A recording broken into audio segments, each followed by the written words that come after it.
I stood in the kitchen, the aroma of brewed coffee hanging in the air, when Arthur's words sliced through the calm like a knife. "Evelyn, we've decided to live with Ethan and Lisa, so you need to leave." His voice, once warm and loving, now held a chilling finality. I blinked disbelievingly. The room spun slightly as I tried to comprehend his words. Lisa, standing beside him with arms crossed, chimed in with a sneer, "Yeah, it's about time. You've been nothing but a freeloader, Evelyn." A freeloader. The absurdity of it stung. I had been the backbone of this family's finances for years, while Arthur played the role of the struggling artist. And now this. My gaze shifted from Arthur to Lisa and then back to Arthur. He'd avoided my eyes, his face an emotionless mask. Anger and disbelief churned in my stomach. "Is this some kind of sick joke?" I asked, my voice shaking. "No joke, Evelyn. We think it's best for everyone," Arthur said, his tone devoid of the warmth I once knew. The man I married, the man I built a life with, was now evicting me from my own home with the help of our son's wife. The absurdity of it all was overwhelming. I wanted to scream, to shout, to make them see the injustice. But all I could muster was a hollow laugh. "You'll regret this," I said, the words coming out colder than I intended. Arthur's eyes finally met mine, but there was no remorse, just a blank stare. "Just pack your things and go, Evelyn.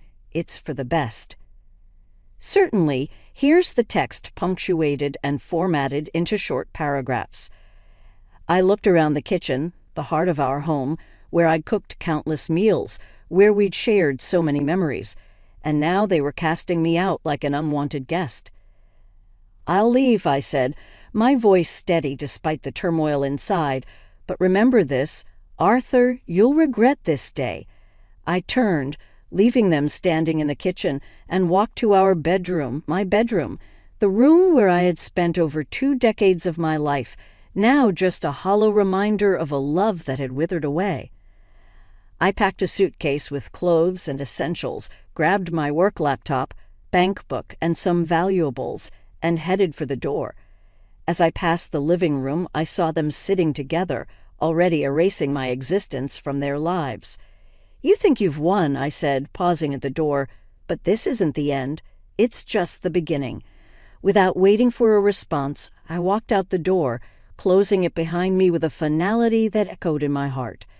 As I drove to a nearby hotel, my mind raced with plans and possibilities. They thought they could discard me, but they were wrong. I was Evelyn Carter, and I would not go down without a fight. This betrayal would not go unpunished. I checked into the hotel and lay on the bed, staring at the ceiling. The events of the day replayed in my mind, fueling a fire within me. They had unleashed something in me, something fierce and unyielding. I would rebuild my life, but not before making sure Arthur and Lisa understood the gravity of their mistake. They had underestimated me, and that was their biggest mistake. As I drifted into a restless sleep, one thought remained clear in my mind. This was not the end, but a new beginning. A beginning where I would take back control of my life and make them rue the day they crossed Evelyn Carter. The night at the hotel was restless, each tick of the clock a reminder of my shattered life. In the dim light of dawn, memories flooded in, bittersweet and sharp. I met Arthur when life was simpler, filled with dreams and possibilities. He was a graphic designer with a creative spark that ignited something in me.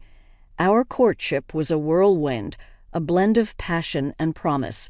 We married young, and soon Ethan came along, completing our little family. But time has a way of eroding even the strongest foundations. Arthur's once passionate drive for his work dwindled into complacency. I continued working at a food manufacturing company, my career progressing steadily. It was my salary that kept us afloat, especially when Arthur decided to leave his stable job to pursue freelance work. "Are you sure about this, Arthur?" I had asked, concern lacing my words. He was confident, almost dismissive. "I'll get work from my contacts, plus you're doing great with your job." My job, which he casually referred to as a side gig, was the lifeline of our finances. His ignorance of my professional worth was a growing wedge between us. It was during this time that Helen, Arthur's mother, became a central part of our lives. Her health was failing, and I found myself taking on the role of her caregiver. It seemed natural. She was family after all. But Arthur's lack of involvement was a bitter pill to swallow. "Why don't you help more with your mother?" I once asked, frustration evident in my voice. Arthur just shrugged, his attention more on his designs than on my words. It was always about his work, his needs, never about Helen or me. As I lay in the hotel bed, the hurt from years of being undervalued and overlooked simmered within me. They had taken my kindness for weakness, my silence for submission. But no more. I would show them the strength of a woman scorned, a woman who had given her all only to be discarded. My plan began to take shape in the early morning light. It was time for Arthur and Lisa to face the consequences of their actions.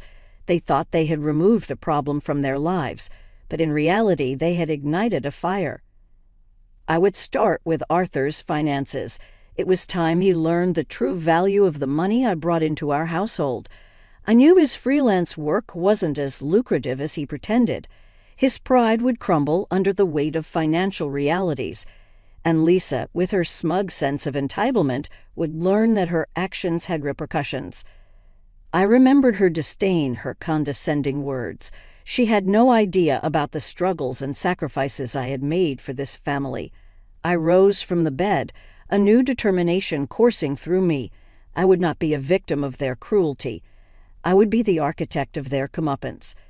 As the sun rose, casting a warm glow through the window, I felt a sense of empowerment. Evelyn Carter was no longer just a name.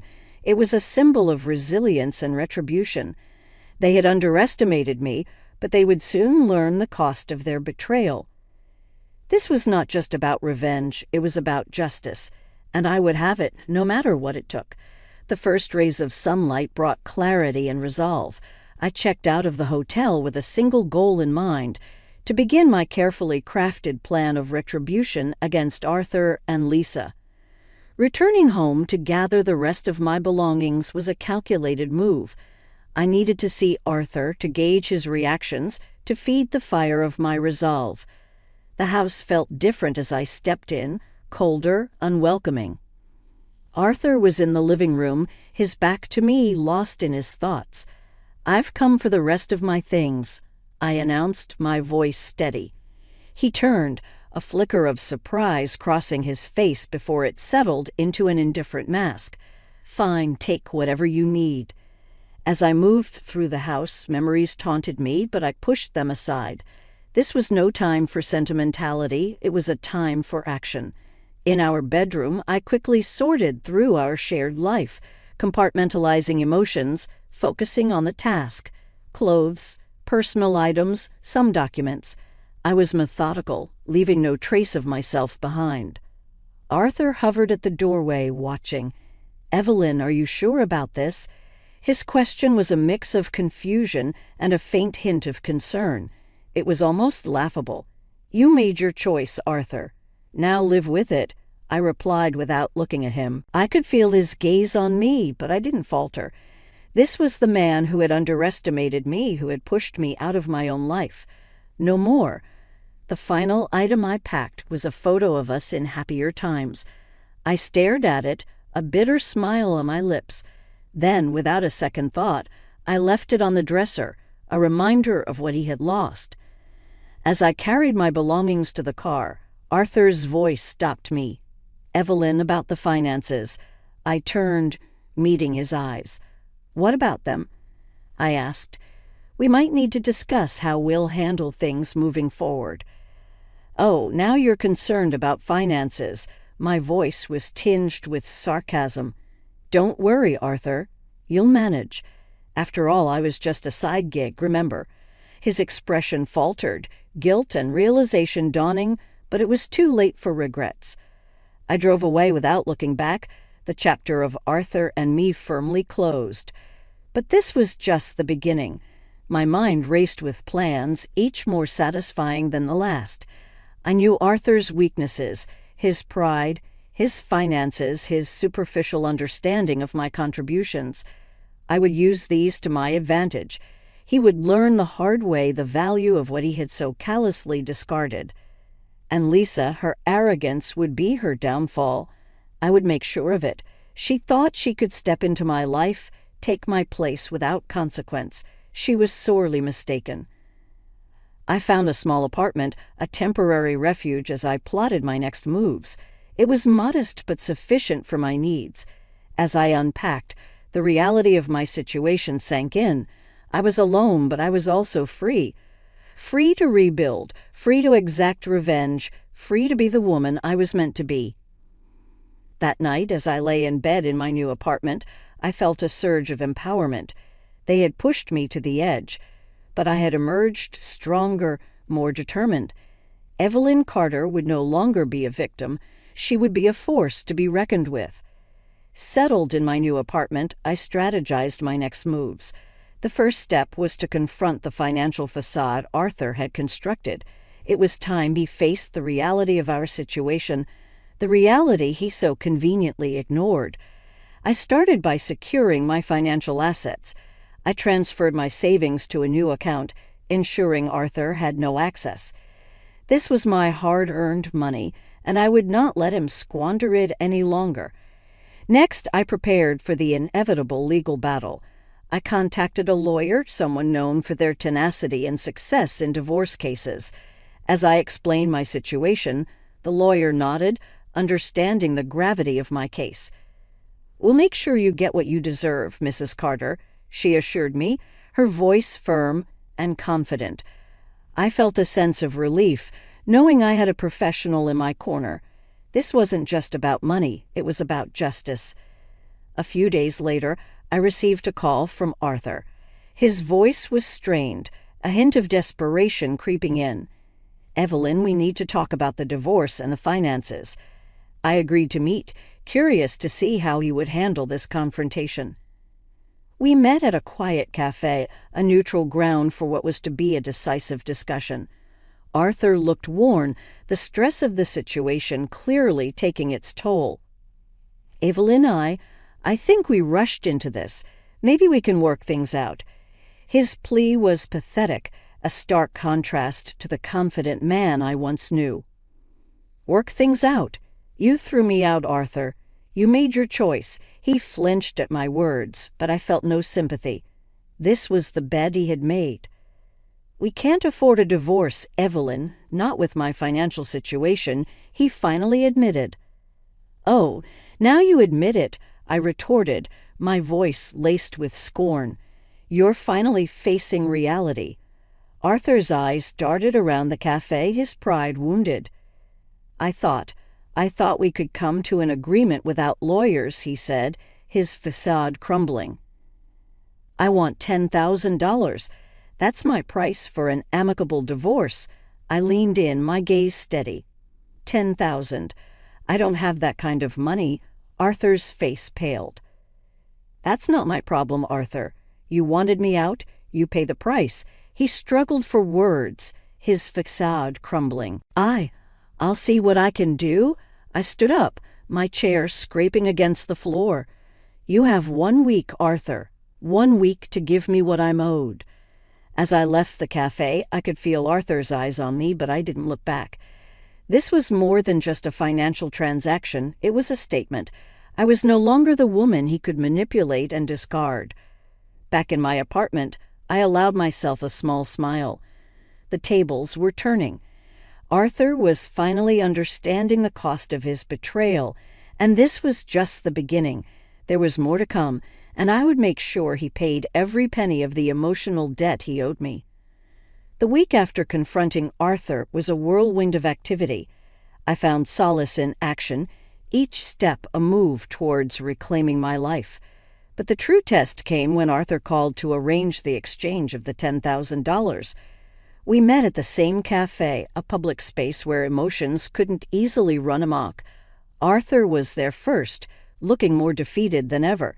He handed me an envelope, his hand trembling slightly. "This is everything I could gather," he said, his voice barely above a whisper. I didn't count the money there. I didn't need to. The look in his eyes told me it was all there. Consider this the end of our chapter, Arthur. As I turned to leave, I could feel his gaze heavy on my back, but I walked away without hesitation. Back in my apartment, I counted the money. Each bill was a testament to my resilience, a down payment on my new life. But it wasn't the end of my plan, not yet. The next step was Ethan and Lisa. Arthur's betrayal was one thing, but their complicity stung deeper. It was time they faced their own consequences. A few days later, the opportunity presented itself. Ethan called, his voice strained. "Mom, we need to talk. Can you come over?" I agreed, curious about what prompted his sudden request. At their house, the atmosphere was tense. Ethan fidgeted nervously, while Lisa's usual arrogance was replaced by unease. "What's this about, Ethan?" I asked, my tone neutral. "It's about Dad," Ethan began, his eyes avoiding mine. "He's in a bad place financially. We might lose the house." "And it's your fault with that ridiculous demand for money," Lisa chimed in, her voice laced with frustration. "My fault? I was thrown out of my own home, Lisa. Did you expect me to just walk away without anything?" "But we're family," Ethan interjected, a note of desperation in his voice. "Family?" I scoffed. "Family doesn't treat each other the way you've treated me." "Well, what do you expect us to do now? You've taken everything." Lisa's face reddened, her facade crumbling. "You expect sympathy from me. You made your choices. Now live with them." As I left, I could hear them arguing, their voices a mix of blame and regret. But it was too late for apologies. They had shown their true colors, and now they were facing the consequences. In the solitude of my apartment, I reflected on the day's events. I had set out to reclaim my dignity, to make them understand the pain they had caused, and I had succeeded. But as I lay in bed that night, a sense of emptiness crept in. Revenge had brought satisfaction, yes, but it hadn't filled the void left by my shattered family yet. I knew there was no going back. This was my path now, and I had to see it through to the end. As the days passed, my life settled into a new rhythm, one defined by independence and strength. Yet the final act of my plan remained. It was time to expose Arthur and Lisa's true nature, to bring their deceit into the light. I began by digging into Arthur's financial affairs. It wasn't difficult. His desperation had made him careless. I discovered a trail of debt, poor investments, and most shockingly, evidence of an affair. It was the ammunition I needed. I confronted Arthur once more, this time at his office. It was a place where he felt in control, but I was about to shatter that illusion. "Arthur, we need to talk," I said, my voice calm yet assertive as I entered his office. He looked up, surprise etched on his face.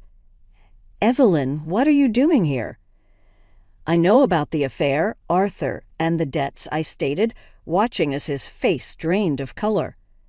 That's ridiculous," he stammered, but the guilt in his eyes betrayed him. "Don't insult my intelligence. I have proof." I countered, my words sharp. Arthur sank into his chair, the facade of confidence crumbling. "Evelyn, please, let's talk about this." "There's nothing to talk about. You've made your bed. Now lie in it." My words were cold, a reflection of the void he had left in my heart. I left his office, leaving him to stew in his guilt and fear. But my plan wasn't complete. Lisa was next. I invited her for coffee, a public setting where she couldn't easily escape. When she arrived, her usual brashness was absent, replaced by caution. "Evelyn, what is this about?" she asked, her voice tinged with suspicion. "It's about you and Arthur," I said, meeting her gaze. "Your role in this whole mess." Lisa shifted uncomfortably. "I don't know what you're talking about." "Oh, but you do," I countered. "You encouraged Arthur's decisions, thinking it would benefit you. But now you're just as responsible for the fallout." Lisa's facade cracked, her composure slipping. "You can't blame me for everything." "I can, and I do. You were part of this, Lisa. You can't escape that," I replied, my voice steady. Lisa looked away, unable to meet my gaze. She knew the truth, even if she couldn't admit it. As I left the cafe, I felt a sense of closure. I had exposed their deceit, their selfishness. They were left to face the consequences of their actions, just as I had faced mine. In the days that followed, the fallout from my revelations hit hard. Arthur's affair became public knowledge, his reputation tarnished. Lisa, caught in the crossfire, faced her own set of challenges. Her marriage with Evelyn strained under the weight of the truth. I watched from a distance, my heart heavy yet vindicated. They had underestimated me, but I had shown them the strength of my resolve. Yet in the quiet moments I couldn't help but wonder if the price of revenge was too high. The family I once loved was now broken, a casualty of the war I had waged. In the weeks following my confrontation with Arthur and Lisa, the repercussions of their actions, and mine, began to unfold in full view. The house that once echoed with our laughter now stood as a silent monument to broken dreams and betrayal. Arthur's career suffered greatly from the scandal, his financial troubles laid bare for all to see. Lisa found herself isolated, her marriage strained to the breaking point. The social circles that once welcomed her now turned their backs, leaving her to face the consequences alone. I heard through mutual acquaintances that Evelyn had moved out, unable to cope with the continuous quarrels and the stark reality of their situation. Lisa, once so full of confidence and disdain, was now a shadow of her former self. And then there was Arthur. He called me one evening, his voice a mixture of sorrow and desperation. "Evelyn, I'm sorry for everything." His apology, though late, was a testament to the depth of his downfall.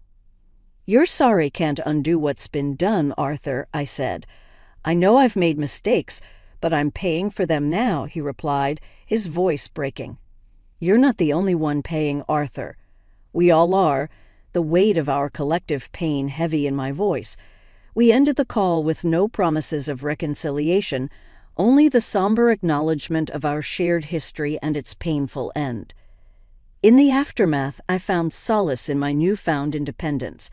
The pain of the past was still there, a dull ache that ebbed and flowed with the days, but there was also a sense of freedom, a liberation from the chains of a loveless marriage and the suffocating deceit that had come with it. As I rebuilt my life piece by piece, I realized that revenge, though sweet, was also bittersweet. It had given me closure, yes, but at a cost. The family I had once cherished was now just a memory, a lesson learned in the hardest way possible. But life has a way of moving forward, and so did I. I found joy in small things, in the quiet moments of solitude, in the new beginnings that each day brought.